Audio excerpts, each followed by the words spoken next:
Hello, everyone, and welcome to another episode of the Rouge Rugby podcast. I'm Stu Hardy, joined as always by Derek Brissett. Derek, how have you been? Well, not too bad, man. Seems like every day we record, though, it's quite the snowy day outside. So another perfect night to be recording a podcast and not shoveling my driveway, I guess. Good time to be inside rather than outside, to say the least. Exactly. Well, we've had a flurry of preseason games that have happened this past weekend as well. And we've got some other news, especially with the Arrows. We've got some results from Rugby Canada. We're also going to be talking about, at the time of recording, the latest episode that we've received of Inside the Scrum, which is episode 4, as well as other MLR news. But let's get back to those preseason results. Okay, so we're going to start off with the most important one, I believe, which is the DC versus Toronto game.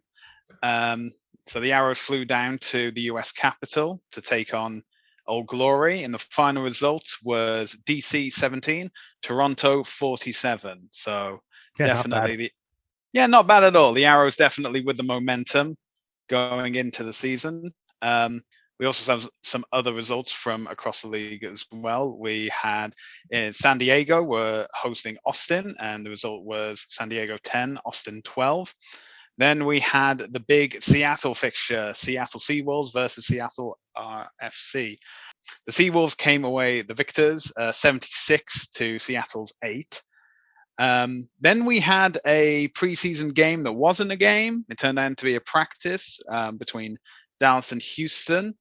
And unfortunately, the fixture between New Orleans Gold and Houston was cancelled. So of those 5 games, only 3 happened. No, interesting week. I think we can definitely interesting preseason week. I think we'll get into some of the maybe I guess the issues with the preseason a little bit later, but Old Glory versus Toronto. Unfortunately there wasn't a stream available for this game. So like you kind of said, there was, only 3 of the games actually happened. There was obviously the Dallas and Houston game ended up being a practice, which fans let the Houston Sabercats know about on social media for sure. So we'll talk about that a little bit later. But I mean, between the 3 games that did happen with the Battle of Seattle and then Austin San Diego and DC Toronto, only Austin San Diego was streamed or had video of any kind.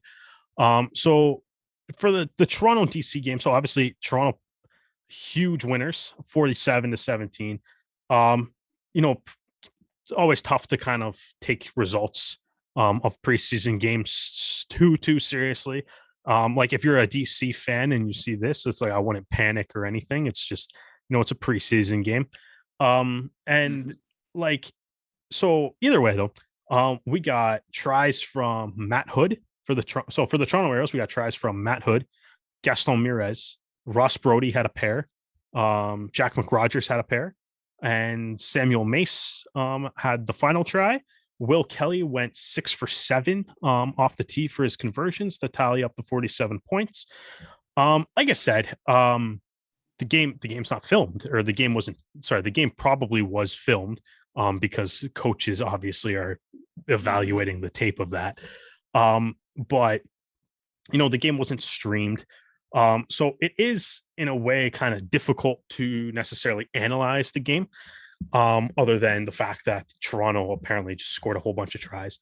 So I'll take I'm going to go for my analysis of the game. I'm going to go to Sean Windsor, who sent a tweet in reply while I was also reading the Toronto Arrows tweets and updating the game.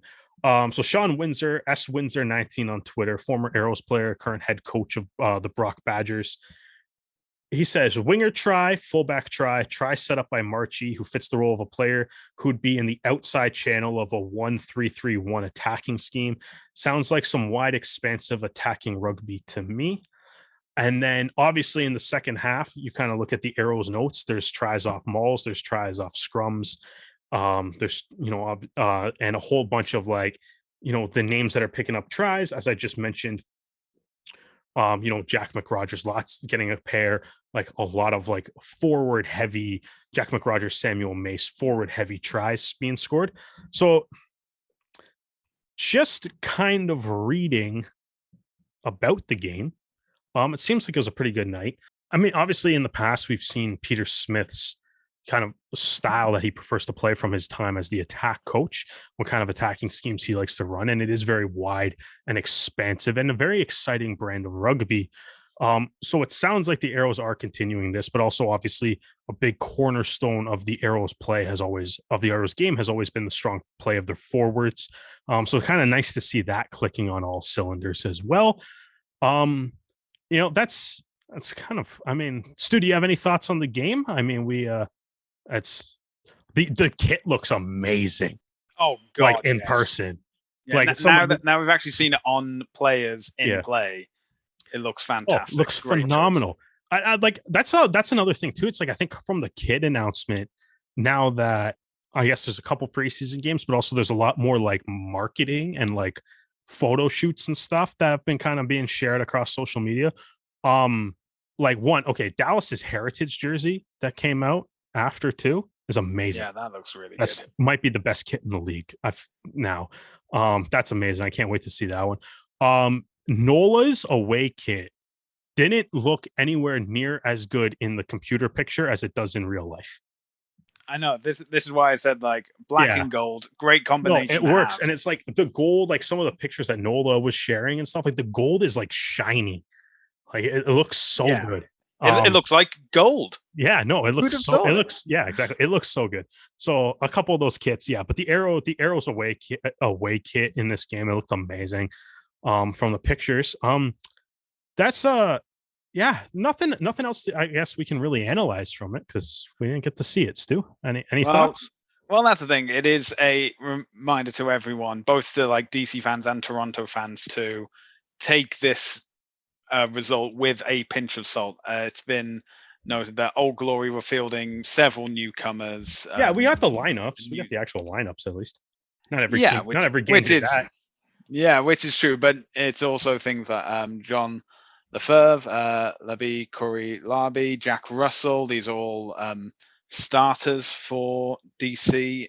Carl Stewart and John Rizzo were late additions to the roster. I think they were announced mere hours before the game actually started as new signings. So I'd say by the time it comes to the first of the three MLR season fixtures between Toronto and DC, will have a much better understanding of. Going to get well acquainted. But I mean, DC, you now have 3 attempts to get the win over Toronto. I was just say the biggest times this year. Yeah, the biggest clip of this game seems to be that hit that Doug Frazier threw or whatever. It's the only like real clip I've seen. I think that ended up on like the Rugby Network or DC's thing or something, but it was just Doug Frazier. I can't even remember who the Arrow player is, but it seemed like a pretty good hit. And also congratulations to Doug on being named captain for this game. Yes, congratulations to Doug. Yeah, no more Canadian captains in the league, man. It keeps the number keeps going up. Yeah, Canadian invasion. That's what we've got. So this does lead me to a question. All right. I think based on what we saw this week, across the board, does the MLR need to improve preseason? Yes, but I also think because the league is in such an infancy, that it's allowed to get away with some things that maybe other may not be able to. And this is the thing, especially with the league expanding and the realization that you're not going to be playing every team year in, year out. So, for example, Toronto's not going to be facing San Diego in the 2022 season proper, maybe in the postseason, but that would obviously be the championship final, which Toronto would win. San Diego's never beat them, so yeah. Yeah, but that's the point. As in, like, when it's especially coming to, we're already hearing rumors of like 14-team league What I would personally like to see is that if you're not going to be facing a certain team in the regular season for the coming year, Mm. then maybe try and organize a preseason fixture between one of the teams you won't be facing, if that Yeah, makes but sense. that's yes, but a lot of the times preseason is also done for convenience of travel, I right? can Which is why, understand that. like in the past, Toronto's played New York, Toronto's playing DC. Like you look at Houston playing Dallas, San Diego playing. That's what is San Diego plays LA this weekend, right? Like that's Yeah. you know what I mean? Like there's a lot of San Diego plays LA, NOLA plays Atlanta, Austin plays New York. That's a bit of travel there. Yeah. DC versus New England. That's those are two close Yeah. by Yeah. games. The next door neighbors, essentially. Yeah, exactly. So I was like, I think that's a big thing in preseason. I think it's just I guess the reason I ask, and it's like I do agree with you. It's like obviously it is a new league. It's still a new league. And I know in saying, it doesn't need to improve and stuff, there's obviously financial reasons and Yeah. things, right? And um but like I just think like to me, like preseason is I think to me preseason has like a twofold purpose, right? One is the athletic side, which is it gives coaches the opportunity to evaluate players, gives players the opportunity to showcase themselves if they're fighting for like a roster spot, or whether they're going to start or be on the bench, or not necessarily in the match day 23 on a regular basis. So it gives teams to, like, maybe work out systems. Lots of teams have new coaches. Mhm. Right. Lots of teams are going to get new coaches right before the season starts. Oh, Um, we'll get into that yeah. later. Though. So it's like a lot of teams, have new coaches. Coaches are trying to establish what they want to do, right, and work on the systems. And that's a big benefit to having a preseason game, right? That's why you do it. Um, but I think a secondary function of preseason just is marketing, right? Is to build Yeah. up some hype for the season, right? And it's to build up some hype for the season. And it's like it's difficult. I think it's difficult to do when people can't see any of the games, for the most Mhm. part. And obviously there's the whole issue of what happened in Houston, in which the Sabercats advertised the game that turned out to be a joint practice, and then released a statement earlier today explaining that they knew it would be a joint practice the day before, but still advertised it as a game.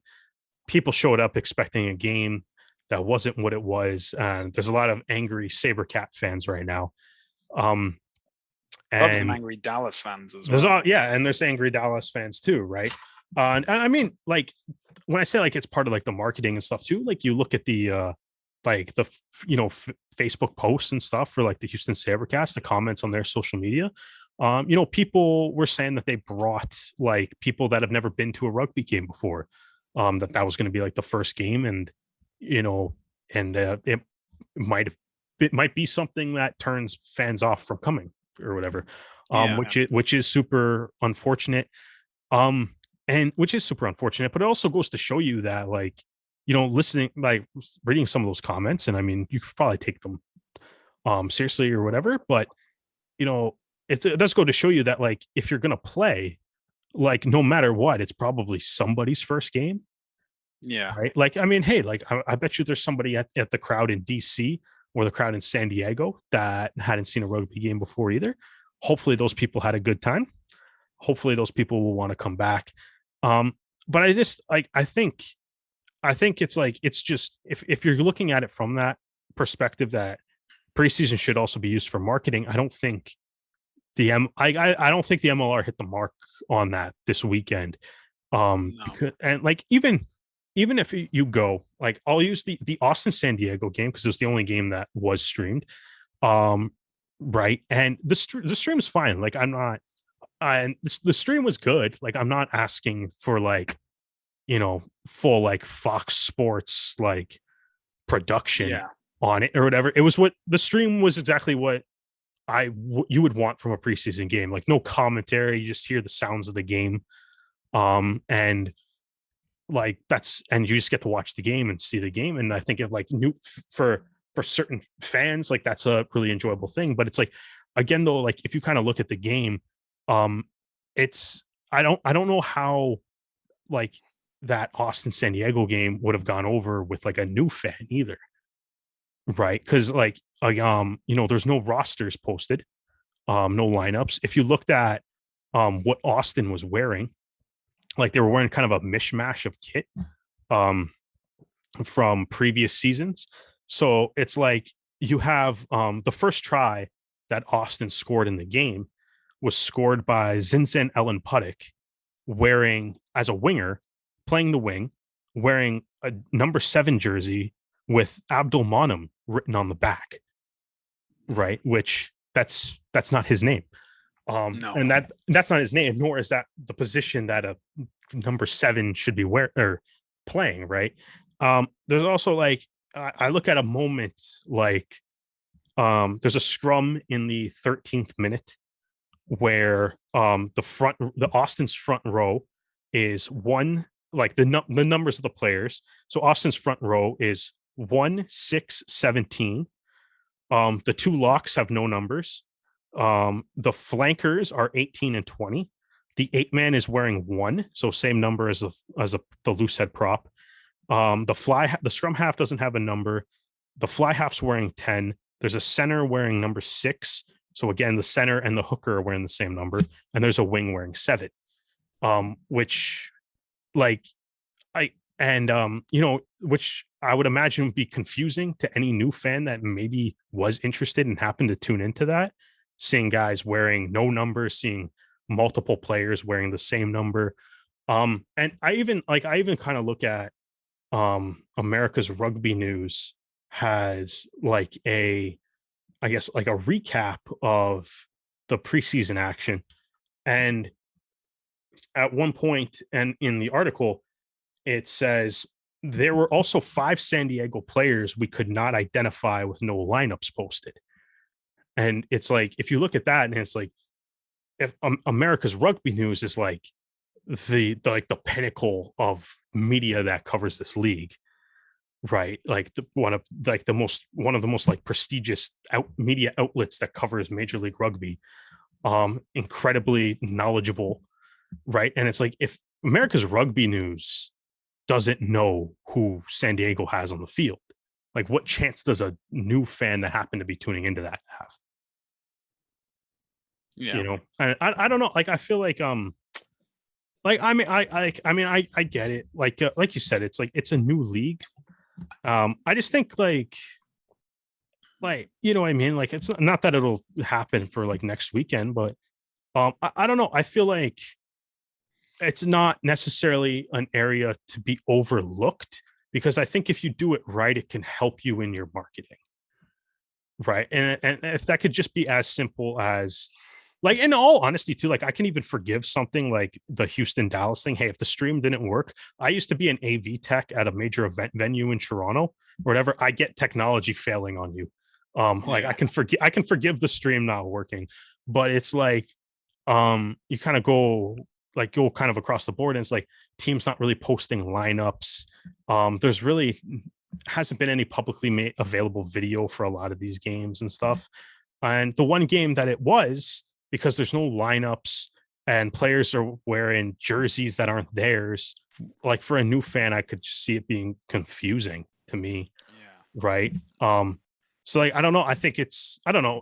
Like, what do you think, Stu? Do you think am I hitting any like right notes here? Like, is this something that the league can improve on or should look to maybe improve, say for next season or something? Or is there room for improvement here?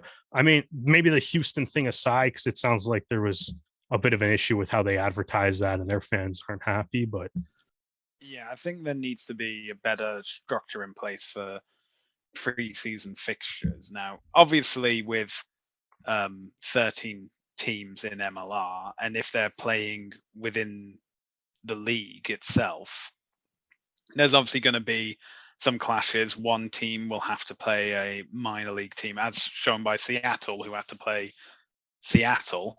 But in the sense of there just needs to be a better structure coming from all of this. The thing the thing is that even though like the new kits were released a week ago, I'm not expecting every team to have their new kit No, already there and ready to go. At the same time, the consistency needs to be you're using the same kit from say last season or 2 seasons ago if you want to do like a throwback kind of thing.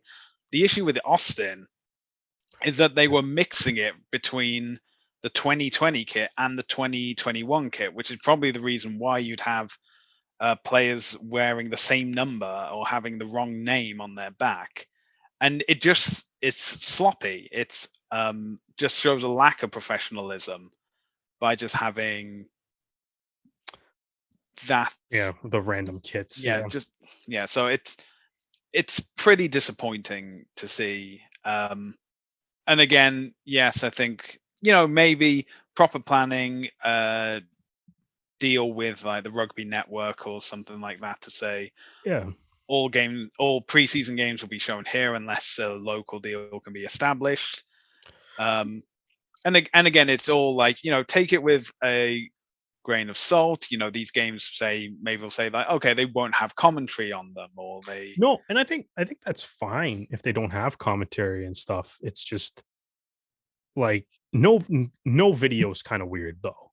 Like nothing. yeah, Nothing's I think nothing like especially it's like you it's high performance sport. Like they filmed it, yeah. right? Like you, we all know they filmed it. Like put it up on YouTube the next day. As we said, it's a growing league. There's still Yeah. And things to iron out, and yeah. you know, what hopefully in like 5 years' time we can have like steady preseason, no cancellations because of visas or anything like that, and we'll be good to go, and we'll be looking at these halcyon days of like, oh, only three of Yeah. the 5 games. Back in my day, only three of the 5 preseason fixtures happened.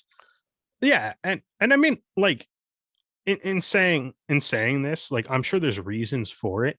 I'm sure a lot of those reasons are probably financial related as well. Yeah, Um, probably. for the reason why like teams aren't doing streams or um and what have you and stuff. And that's fine because in all honesty, like we said, it's a new league, right? And preseason in the grand scheme of things is probably not the highest thing on the priority list. But I think looking at this past weekend and stuff, going forward, I think, like I said, in my opinion, preseason has a twofold purpose where it's obviously for the teams itself to evaluate where they're at, evaluate their players, and evaluate their game plans going into the season. And then the second one is marketing, right? Building up a little bit of hype for the season, right? Um, and I think where we're at right now in MLR is missing that second component of what preseason can be used for. Yeah. Is and like hopefully it grows to be able to be a little a bigger marketing tool for the league uh, next season or a few years down the road or whatever. Okay, so we're going to be moving on from pre-season fixtures to some final season signings because the Arrows have announced their three final names for 2022. Now, obviously, injuries are a thing, so anything happening going forward is just going to be as cover. But these are the three final names that the Arrows have made for the 2022 season. So we have a new scrum half in Cole Brown. He is promoted from the senior academy. We have loosehead prop Lalani Faleva, and we have a number 8 and flanker Taitusi Vikilani. Now, there's two things that we need to mention. First of all, is that previously announced signing Falele Sione has decided to opt out of the 2022 season for family and personal reasons. And so Lolani has been recruited in his place, signed from New Zealand. And the second one is the history of Taitsutsi Vikalani. So for those of you that didn't know, and I was one of them, back in 2015, this has been announced and has been shown through America's Rugby News, is that after attending a party in February of 2015, an intoxicated Vikilani and another man engaged in a fight with a group of others outside a Burnaby SkyTrain station. A woman nearby recorded the incident on her phone when Vikilani confronted her and then assaulted the woman. Her companion intervened. Her companion was stabbed by the man accompanying Vikilani, and he later died of his wounds. Now, the man convicted of the stabbing was sentenced to 4.5 years in prison. Vikilani received 3 years probation on top of his incarceration, which was for 6 months minus a day, and he served that sentence back in 2017. Now, obviously, that's a bit of negative history associated with Vikilani, because before, while this was going on, back when he was a 19-year-old for the 2016 Canadian Rugby Championship, he was an up-and-comer. He was, someone who could maybe be scouted for the Canadian squad, but this incident and this conviction have obviously put an end to all that. That said, he has been playing with the Pacific Pride, and was revived when it was revived in 2019, and he recently completed in the Coastal Cup. Now, when Vikilani was convicted, his lawyer stated at the time alcohol changed Vikilani's character that night, and he hasn't had a drink since, and I doubt very much he'll ever have a drink again.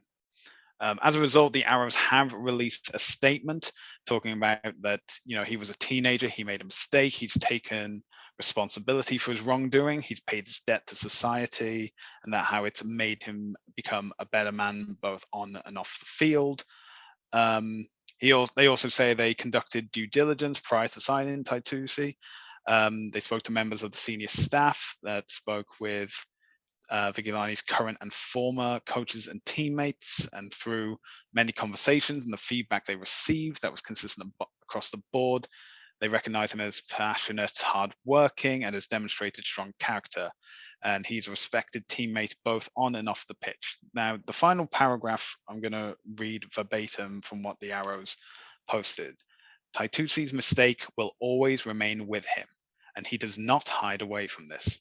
However, this should not preclude Taitusi from being granted an opportunity to rejoin society, especially based on his personal development over the last many years. We believe Taitusi possesses the values required to be a player for the Toronto Arrows, and that he'll be an upstanding member of our organization.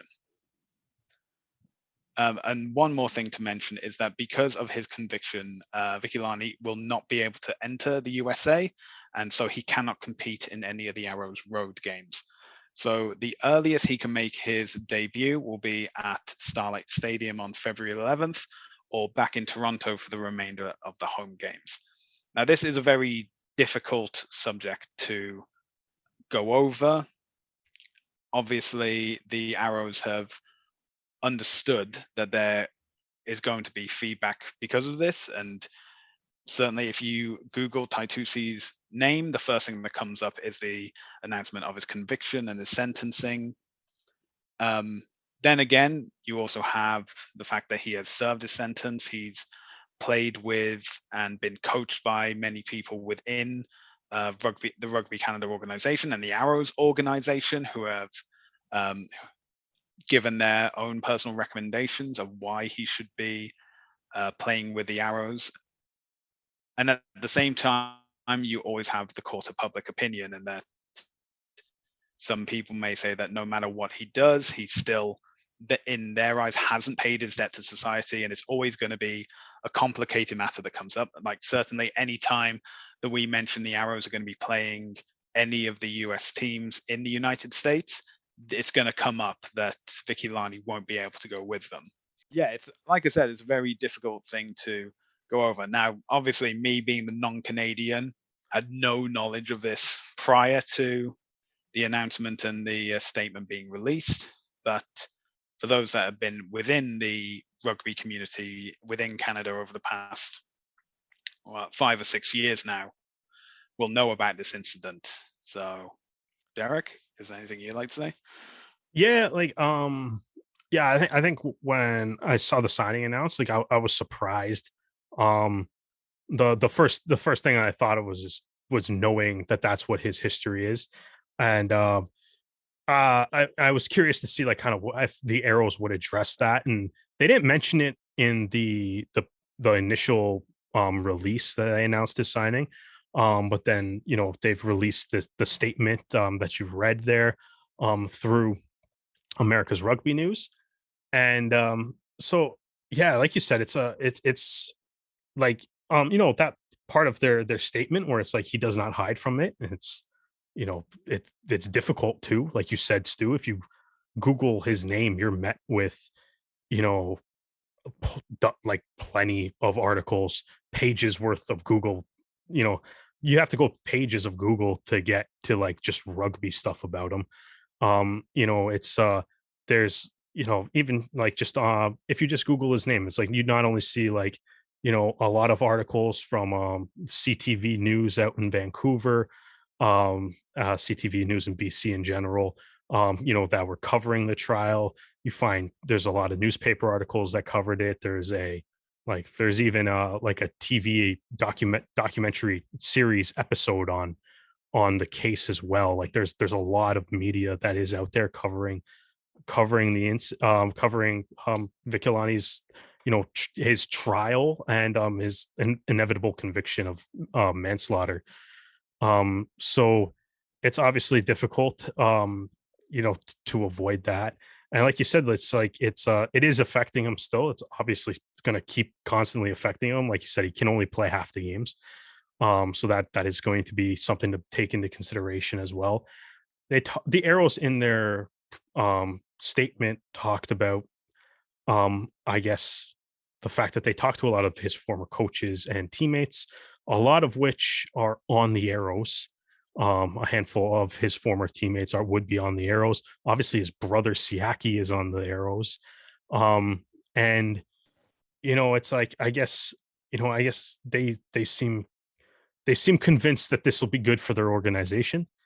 And it's probably one of those calls where maybe you just you know rehabilitation's probably a good thing.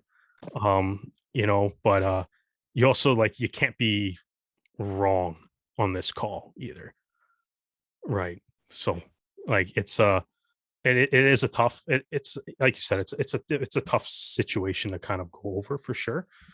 I guess it'll be interesting to see. I guess going, I mean, maybe moving on from it, from that, and like kind of going on it. It'll be interesting to see like where he slots into the lineup too, because like the back row for the Toronto Arrows is deep, right? I mean, like even we got just at 8. Obviously, you kind of got Foley and Siaki are there at 8. If you move them to like a flanker position, you obviously got Della Vega, Rumball, Flesh, not even a guy like Kyle Bailey could probably drop back and play in the back row if he needs to, right? So and Marcello Wainwright. I forgot Marcello Wainwright is an 8-man as well. Excuse me. So like it's deep. It's a lot of positions, or it's a lot of talented players. It's probably one of the Arrows' deepest positions, and he can only play 8 games. So it'd be interesting to see how many games he actually does end up factoring into, and just how the Arrows decide to use him, especially knowing that he can only play in half of the games, and most of those games are going to be in the back half of the season as well. Yeah, it's going to be interesting to see how this all unfolds, and we hope that it can all be for a positive result for everyone, like the fans, the Arrows, and Vikilani himself. But it's also one of the things that we'll just have to wait to see until the season actually starts. Yeah, like I would, for the other signings too. It's unfortunate to see Sione opting out of the season, but obviously replaced COVID's by still a thing. Sorry, COVID's still a thing. So as an Australian, obviously, like the border restrictions were. Oh, is that what they said it was? I just thought it was. Well, it said it's for family and personal reasons. That can mean anything, though. That's a broad thing, but I think it's that. I'm just saying. There's no need to speculate on it. It can mean anything. But I think, But either way, they got Lolani Faliva, who is from Hawke's Bay, Stu, and Hmm. that's kind of been what we've talked about a lot on this podcast, is just being um like coaches love their guys. Yeah, So exactly. Francisco de Formes, Hawke's Bay forwards coach, hey, we need a prop real quick. Get the guy comes over from Hawke's Bay, so he obviously looks to Hawke's Bay for props, right? So looking forward to seeing him. I love that if you search him on like YouTube, I love it when I look up props and I see a highlight reel for a prop and I click it and I'm expecting just like scrummaging and like ruck arrivals and maybe some tackles, but instead get treated to 3 minutes of ball carries. It's delightful. So that's always Always good. fun. Yeah. So kind of so that's always a benefit of some props. If you get a prop that can carry the ball with a little bit of speed, it's always fun seeing a little step from a prop. Um and so that'll be fun. So hopefully, he can bring a little bit of that kind of flair to it, and we get some big man tries this year as well. Cole Brown coming over, like you said, senior academy, plays for Mac. Brody, Ferguson, Brown, pretty solid depth chart for your number nines, if you ask me. So this kind of rounds out the roster. I mean, I'm pretty stoked about it as a whole. So Stu, any thoughts just on kind of the last three signings here?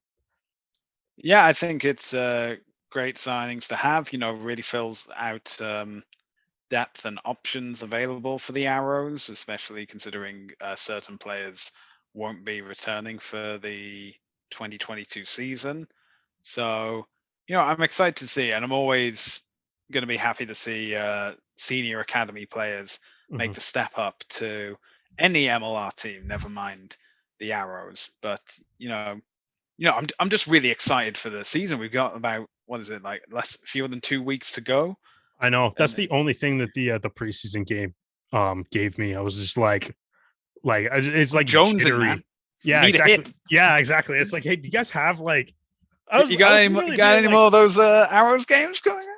yeah, exactly. I was like, wanted to be like, hey, because somebody in the stadium, can you just hold your phone up or something? Yeah. Like, Well, I'll follow that's you on Twitter. Just put up a live video. yeah. Well, that's the thing. Fewer than And the two game weeks to that's go. in Canada got canceled next week too, so it's even worse.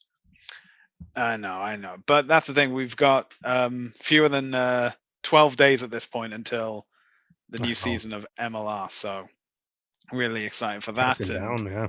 yeah, Almost just it's almost going to be like salivating. prediction time and stuff, eh? It is. May have an idea for next week's episode. Yeah, man. Um, but until then, we do have some results from across the Atlantic because it was the first week of the Spanish Rugby Sevens. So the first weekend was in Malaga, and we're still having Rugby Canada Sevens in a rebuilding phase following the Olympics. So not expecting much. The men finished, I'm gonna say eighth, but it was like seventh. There wasn't a playoff game for like seventh place, but the point differential was greater than the other one. So I'm saying that the Canada men's finished eighth. For the women, they finished sixth, losing out on the fifth place playoff, which is a shame. But here's hoping that when they go to Seville, which is a city I know very well, Do you? hoping for. Pardon? Is that a city that you know very well? Are you? Yeah, I lived and worked there for 3 months about Oh, I did 10 not years know ago. this. Is this Yeah, what are, what were you I doing? was trying to establish a Spanish rugby team, and they told me to go off for the Spanish equivalent of that. Can you speak Spanish after living in Spain? No, mi español es muy malo. Why are we interviewing all the players on the team that can speak Spanish in Spanish? This is a whole demographic that we could hit now.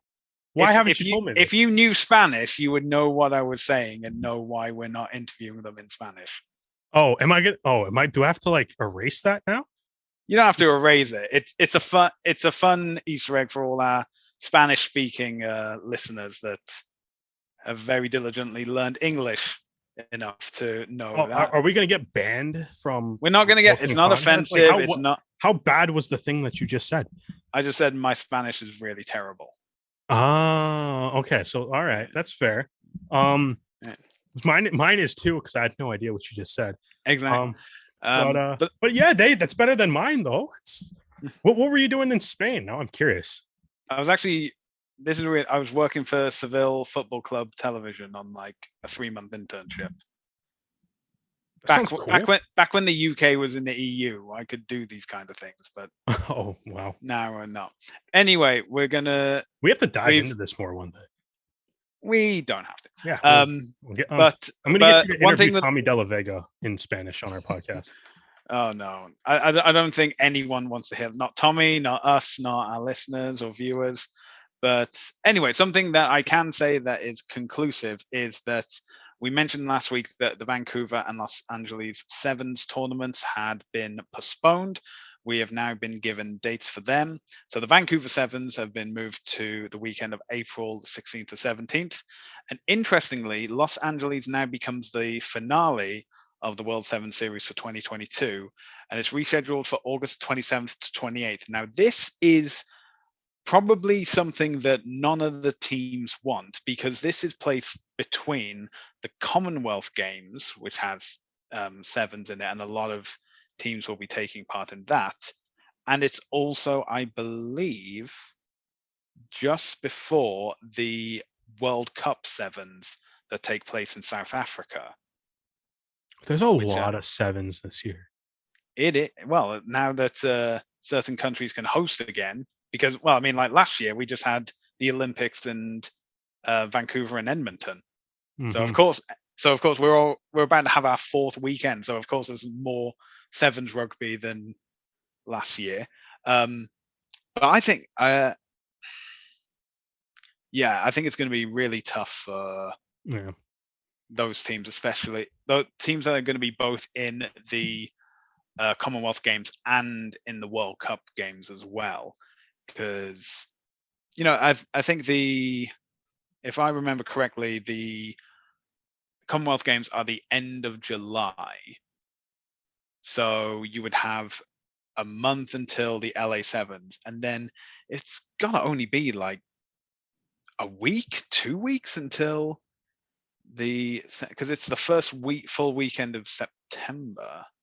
It's the second weekend. It's the 9th to the 11th. So yeah, 2 weeks later, it's the World Cup weekend. That is it's a good warm up. Yeah, but it's the final of like the 7 series as well. It's like some teams will be saying that, it can be their determination of if they're a core team for 2023. I'm imagining, like, especially, I mean, obviously not every country is going to compete in the Commonwealth Games.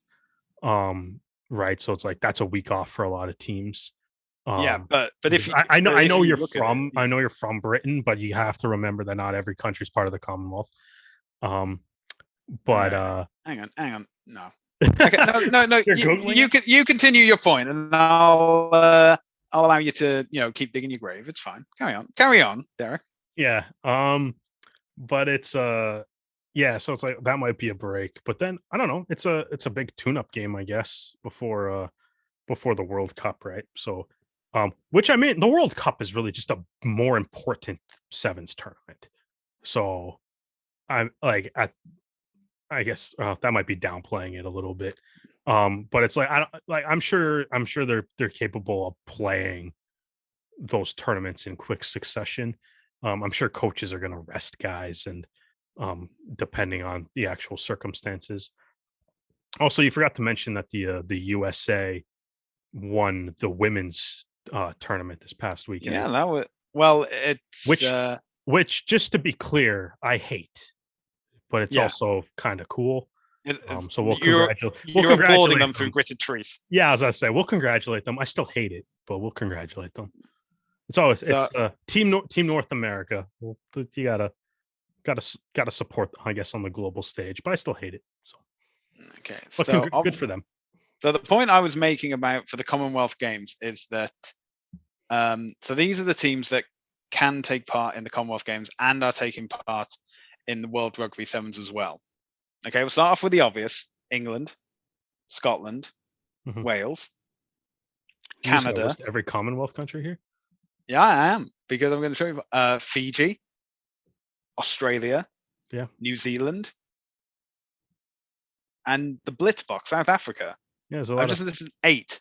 That's half of the teams that are currently in the World Series at the moment. there's a lot of Commonwealth countries that play rugby, Stu.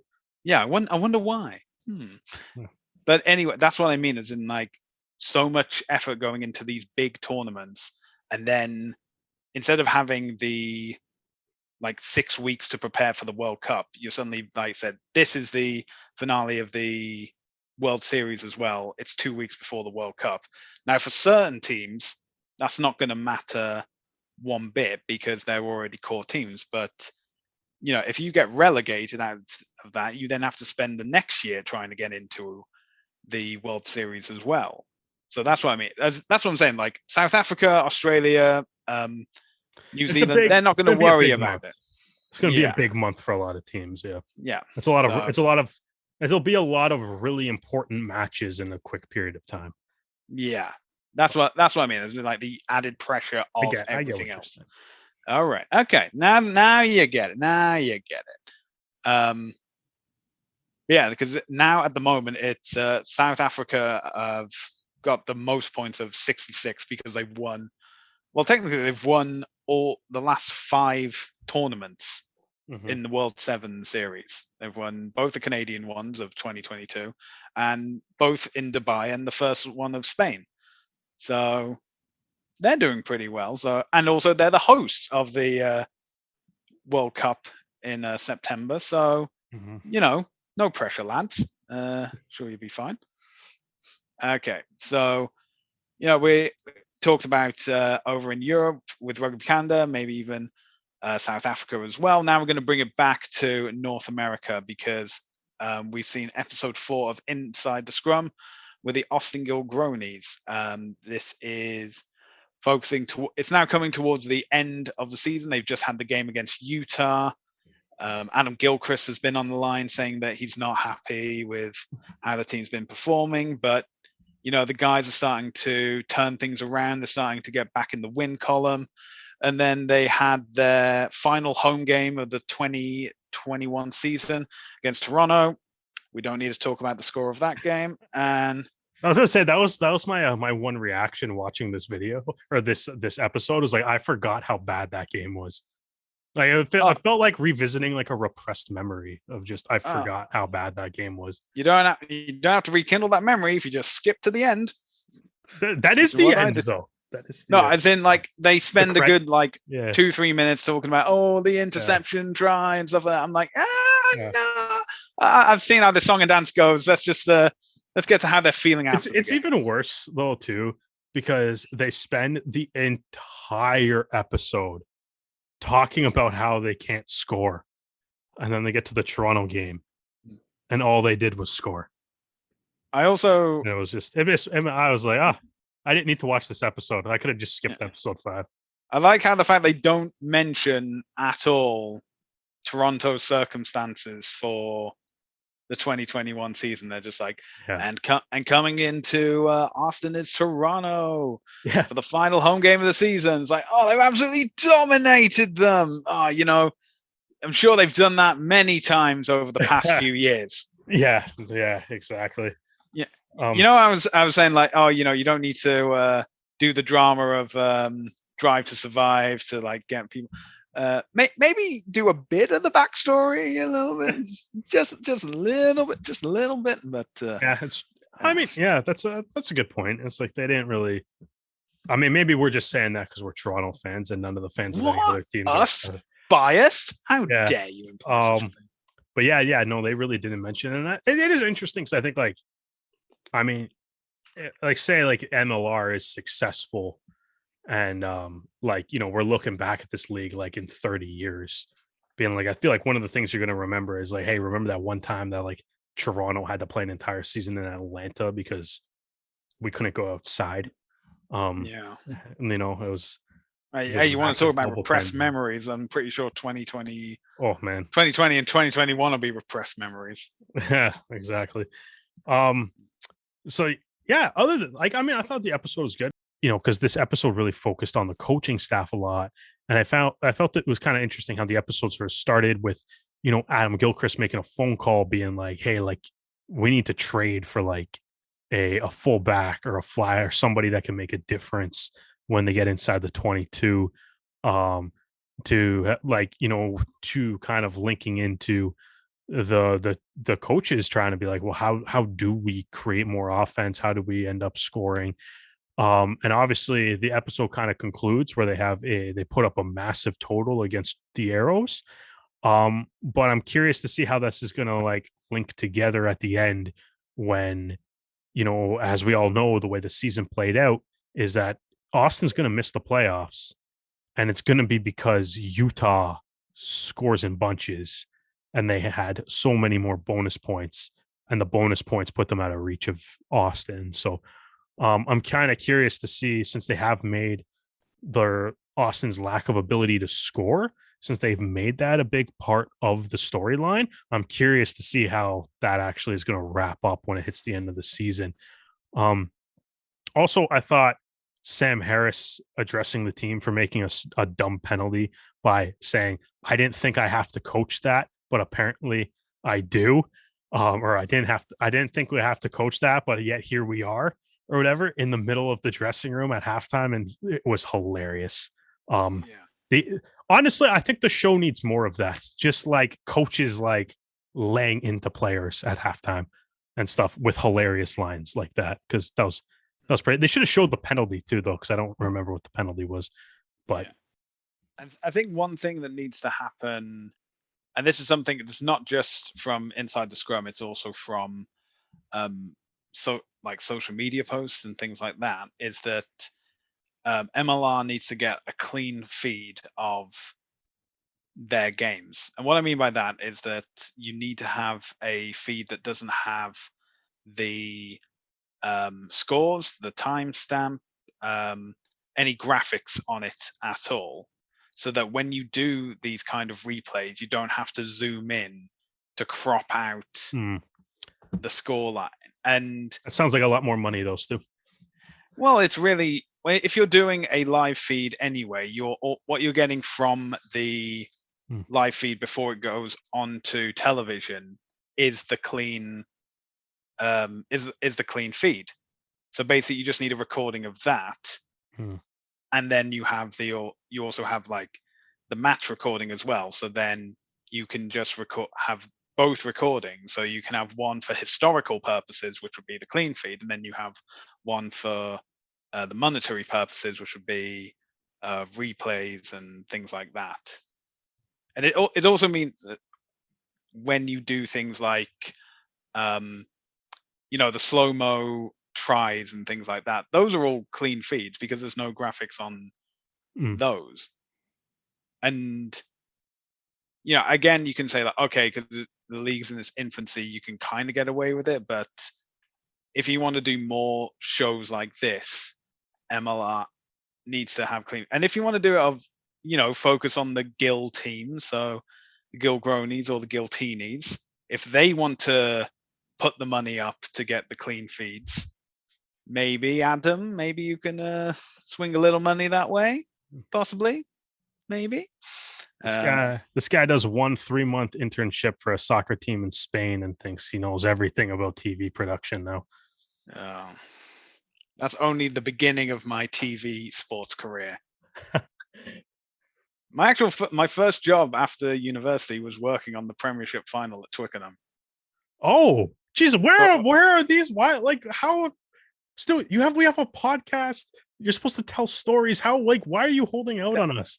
that's it. We haven't had like a night together where we've like had drinks and then regaled our stories of our past. That's why this No, is I think coming out I've now. met you like once in person, and Yeah. I don't even think you were on the podcast yet. I think I've just like, oh, this is just a random Arrows fan to me.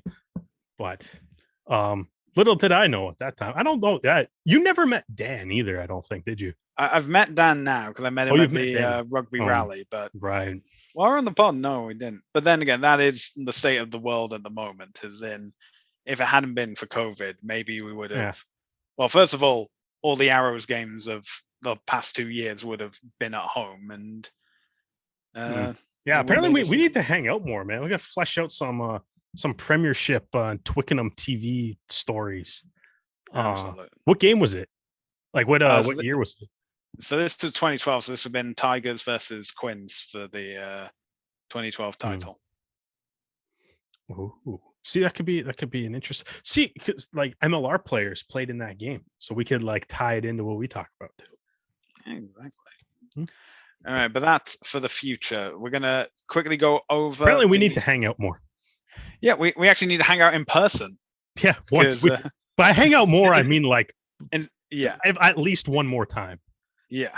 At least one more time. Yeah. Okay. Well, we're gonna swing over to like other MLR news that has happened over the past week, and there have been a few signings which we'll get into, but the big news has been with you know 2 weeks ago until the season starts, two teams are without head coaches. And this was both announced on the same day as well, with about a few hours Wild, yeah. difference.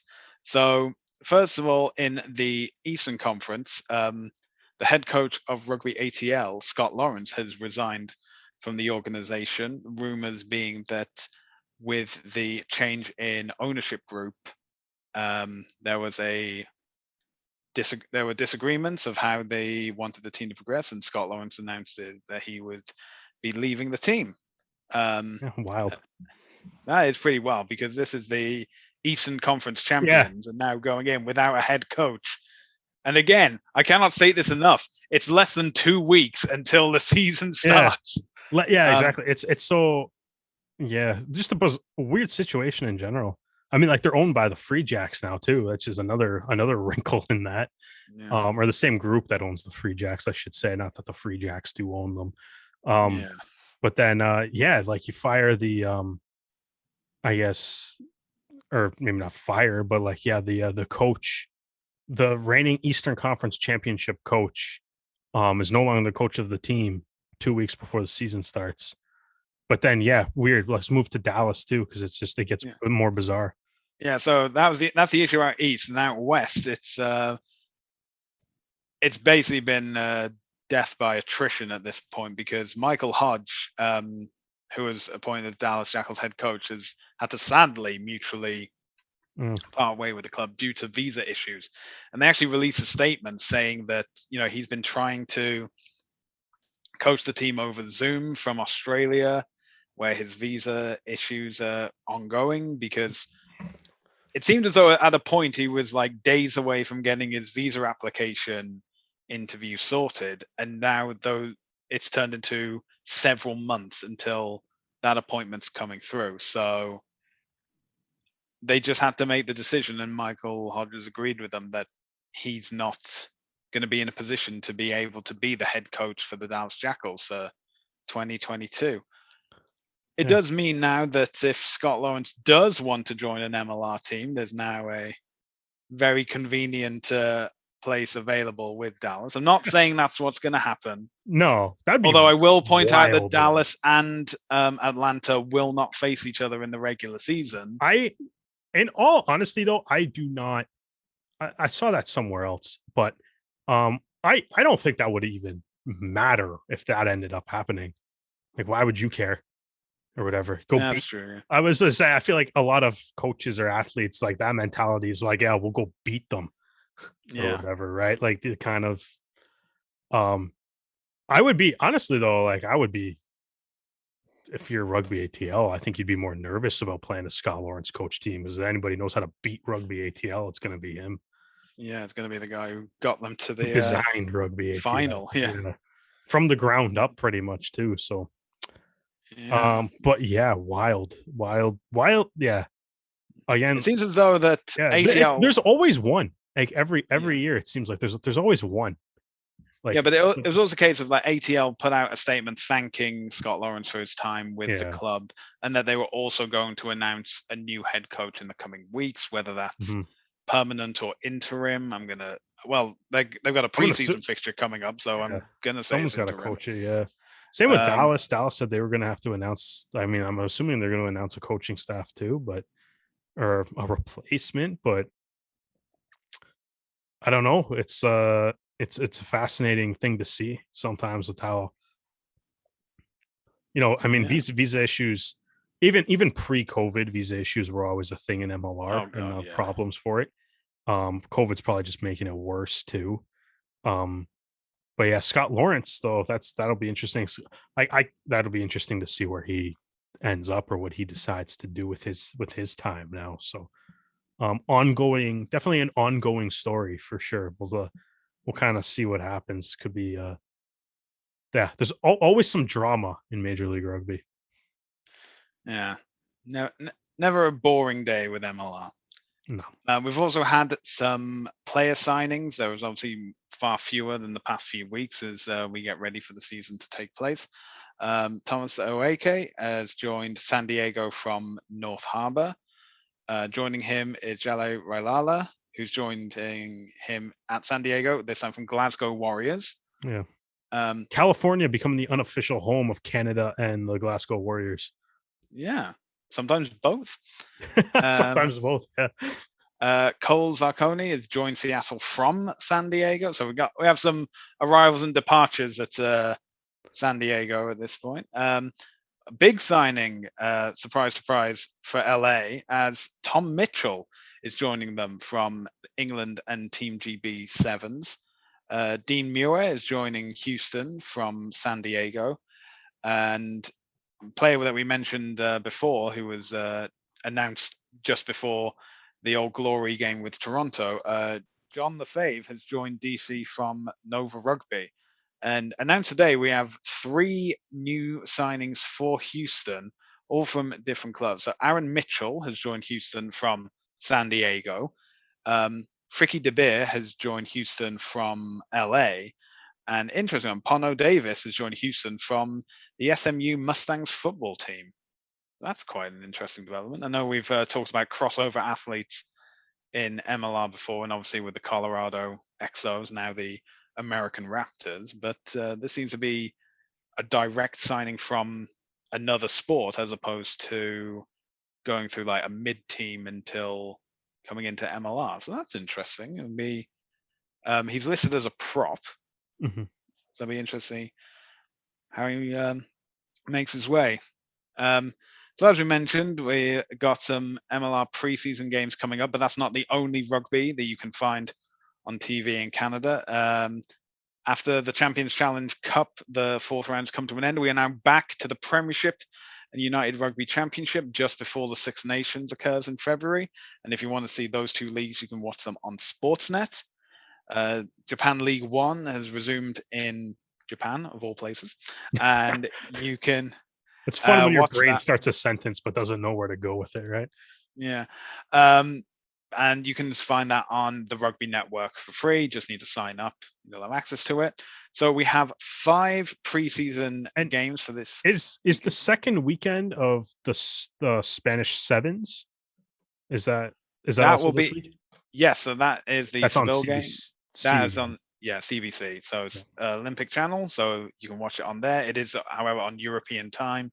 So it is 6 hours ahead. So just keep that in mind when Mhm. looking that You up. didn't you didn't feel the need to toss in the time zones for everybody else. Well, Japan League One is the crack of dawn or like 3 a.m. So Premiership Rugby is only 5 hours ahead. Um, although it depends if you're watching the URC games in South Africa and Italy, those are going to be 6 hours ahead. If you get the right app, it'll tell you all the time zones relevant to you and Or much it's easier. it's 2022, you can watch them whenever you want.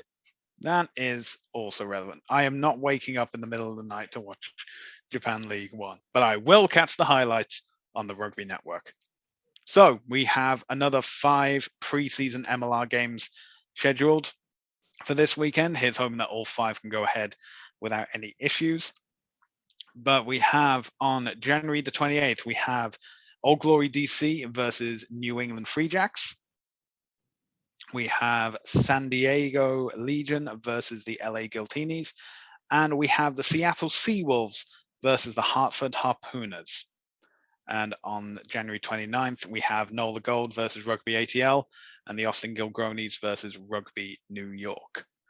Now, last week, we had a certain fan favorite make a prediction. So, Derek, do you think we should give the Toonie another chance? Yeah, because it was broken last week. So It was broken last week. I was to say it didn't It do was too well so last week. broken that it actually cancelled 2 of the fixtures. I That's was how to say, broken. well, not it didn't get any, as far as I recall, it didn't get any right either. Any of the ones And that had actually happened, it didn't get any right. So okay, so for it was like those 0 that for don't know, 5.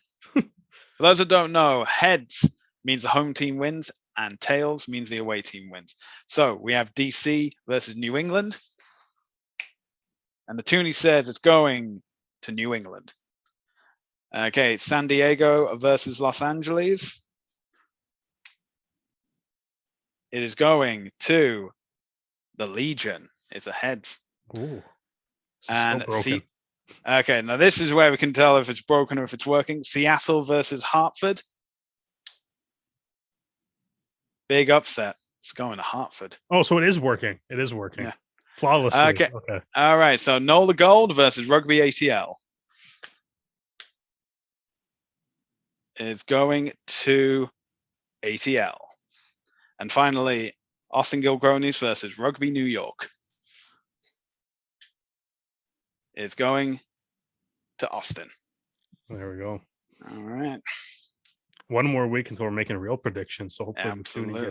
We got to get the table set up. We got to get our win-loss record of how accurate we are compared to the toonie.